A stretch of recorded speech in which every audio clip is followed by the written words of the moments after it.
কিরে মেরাব, কই যাস? এই তো ভাই বাড়ির দিকে যাই। ও আচ্ছা, তোর ভাই কই রে? আমার ভাইকে দেখবেন? হ্যাঁ। আচ্ছা চলেন আপনাকে দেখাই।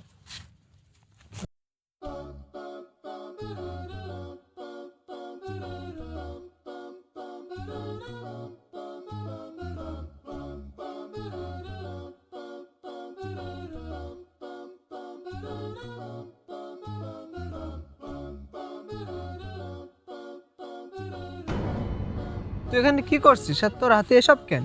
কিন্তু এই যে ছোট ভাই কটা পাখি মারতে বলছিল তো তাই। আরে ভাই আপনি আমার দৌড় দিতেছেন কেন? আমি কি আপনার বাগির মধ্যে বলেছি?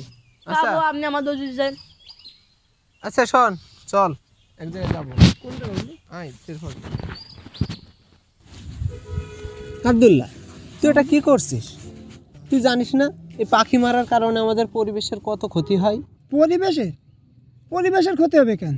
আরে তুই কি ভুলে গেছিস এখান থেকে কয়েক বছর আগেই তো আমাদের এখানে কত অতিথি পাখি আসতো? ভাই অতিথি পাখি কি? দেখছিস, অতিথি পাখির নামই জানে না।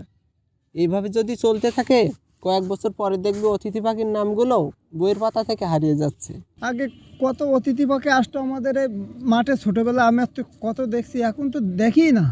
শুধু তাই নয়, এই গুলতি দিয়ে গুলি ছোড়ার কারণে পশু পাখিরা ভয় পায়, পাখিরা বাসা থেকে পালিয়ে যায়। আর এইভাবে যদি চলতে থাকে আমাদের প্রাকৃতিক সৌন্দর্যগুলো, পশু পাখিগুলো আস্তে আস্তে বিলুপ্ত হয়ে যাবে। তুই ঠিকই বলেছিস বন্ধু, আজকের পর থেকে পাখি তো আমি মারবই না, অন্য কাউকেও মারতে দেবো না। এই যে গুল দিয়ে ফেলাই দিলাম। পাখিরা শুধু প্রাকৃতিক সৌন্দর্য নয়, তারা আল্লাহর সৃষ্টি। অকারণেই তাদের প্রাণ নেওয়া কোনো বীরত্ব নয়, বরং বড় অপরাধ। যে গুলি করে আনন্দ খোঁজে সে নিজের মনুষ্যত্বকেই আহত করে। প্রকৃতি বাঁচলেই আমরা বাঁচব। তাই চল একটু দয়া শিখি, আকাশে পাখিদের উড়তে দিই।